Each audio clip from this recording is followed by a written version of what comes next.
ইফতারের জন্য হাতে কোনো রকম সময় না থাকলে মাত্র 5 মিনিটের মধ্যে এইভাবে পেঁয়াজিগুলো বানিয়ে নিতে পারবেন।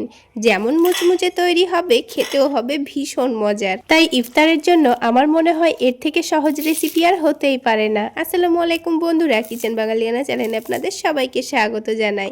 চলুন তাহলে কিভাবে এই পেঁয়াজিগুলো বানিয়ে নিচ্ছি ঝটপট দেখে নিই। পেঁয়াজিগুলো বানানোর জন্য আমাদের কিন্তু শুধুমাত্র পেঁয়াজই লাগবে। তাই বেশ কয়েকটা পেঁয়াজ আমি ভালোভাবে খোসা ছাড়িয়ে ধুয়ে নিয়েছি। এবার পেঁয়াজগুলোকে আমি স্লাইস করে কেটে নিচ্ছি। তো দেখুন এরকম পাতলা পাতলা স্লাইস করে কিন্তু পেঁয়াজগুলো কেটে নিতে হবে। খুব বেশি মোটাও যেন না হয়, আবার অনেকটা পাতলাও যেন না হয়। এবার পেঁয়াজগুলোকে একটা মিক্সিং বোলের মধ্যে নিয়ে নিচ্ছি। তারপর সবার প্রথমে দিয়ে দেব স্বাদ মতো লবণ, দিয়ে দিচ্ছি মরিচের গুঁড়ো, আপনারা চাইলে কাঁচামরিচ কুচিও দিতে পারেন। এবার দিয়ে দিচ্ছি হলুদের গুঁড়ো, আর দিয়ে দিচ্ছি ভাজা জিরা গুঁড়ো, আর অল্প একটু দিয়ে দিচ্ছি আদা রসুন বাটা। তারপর দিয়ে দেব ধনেপাতা কুচি।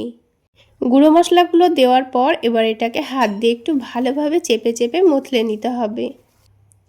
এইভাবে মথলে নিলে দেখবেন পেঁয়াজের মধ্যে থেকে হালকা পানি পানি ভাব আসবে, আর পেঁয়াজটাও অনেকটা নরমও হয়ে যাবে। কিছুক্ষণ ভালো করে মথলে নিয়েছি। এবার এখানে দিয়ে দেব বেসন। তো বেসনটা এখানে কিন্তু পরিমাণ মতো দিতে হবে। তো আমি এখানে একটা ছোট বাটি মেপে 1 বাটি বেসন নিয়ে নিয়েছি।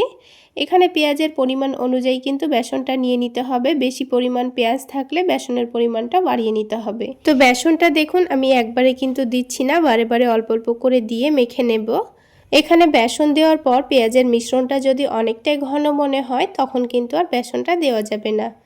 তো আমি পুরোটা বেসনই কিন্তু দিয়ে দিয়েছি। এবার এটাকে আবার একটু ভালোভাবে মেখে নিচ্ছি। তো দেখুন পেঁয়াজটা পুরো কিন্তু মেখে নেওয়া হয়ে গেছে, আর অনেকটা ঘনও মনে হচ্ছে। এবার পেঁয়াজিগুলোকে অনেকক্ষণ সময় পর্যন্ত মুচমুচে রাখার জন্য চালের গুঁড়ো ব্যবহার করছি। তো আমি এখানে 2 টেবিল চামচ মতো চালের গুঁড়ো দিয়েছি। এবার ভালোভাবে মাখিয়ে নেব। চালের গুঁড়ো দিয়ে মাখানো হয়ে গেলেই আমি সাথে সাথে কিন্তু পেঁয়াজিগুলো ভাজতে লাগবো। এখানে চালের গুঁড়ো ব্যবহার করলে আমাদের দুটো সুবিধা হয়। চালের গুঁড়ো দিয়ে ভাজলে কিন্তু অনেকক্ষণ পর্যন্ত পেঁয়াজিগুলো মুচমুচে যেমন থাকবে, তেমন পেঁয়াজিগুলো ভাজতে কিন্তু খুব বেশি সময় লাগবে না। খুবই অল্প সময়ের মধ্যে পেঁয়াজিগুলো ভাজা হয়ে যাবে। তো চালের গুঁড়ো দিয়ে ভালোভাবে মিশিয়ে নিয়েছি। এবার এখান থেকে অল্প একটু পেঁয়াজের মিশ্রণ নিয়ে হাতের মধ্যে এভাবে একটু চ্যাপটা করে দিয়ে দেব। খুব বেশি কিন্তু চপের মতো শেপ দেব না। দোকানে কিন্তু এই রকম করেই শেপ দিয়েই পেঁয়াজিগুলো ভাজা হয়।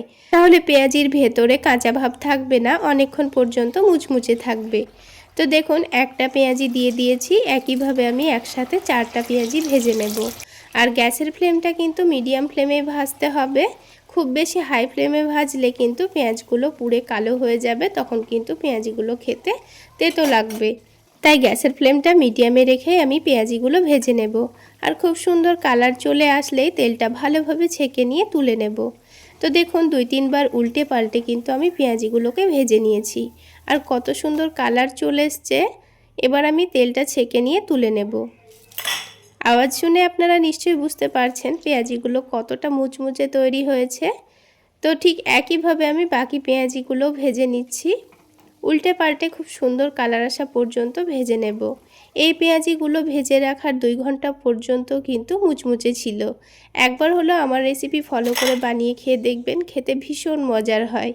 এবার আমি এই পেঁয়াজিগুলো হালকা গরম থাকা অবস্থাতে অল্প একটু বিট লবণ ছড়িয়ে দিচ্ছি, আর তার সাথে অল্প একটু ধনেপাতা কুচি ছড়িয়ে দিচ্ছি। আর এই পেঁয়াজিগুলো খাওয়ার জন্য আমি এখানে কাঁচামরিচগুলোকে একটু তেলের মধ্যে ভেজে নিচ্ছি। এই ভাজা মরিচগুলো যে বিট লবণ মাখিয়ে খেতে কি দারুণ লাগে, একবার হলো বানিয়ে খেয়ে দেখবেন, খেতে ভীষণ মজার হয়। তাহলে বন্ধুরা আজকের এই পেঁয়াজির রেসিপিটা আপনাদের কেমন লাগলো অবশ্যই কমেন্ট করে জানাবেন।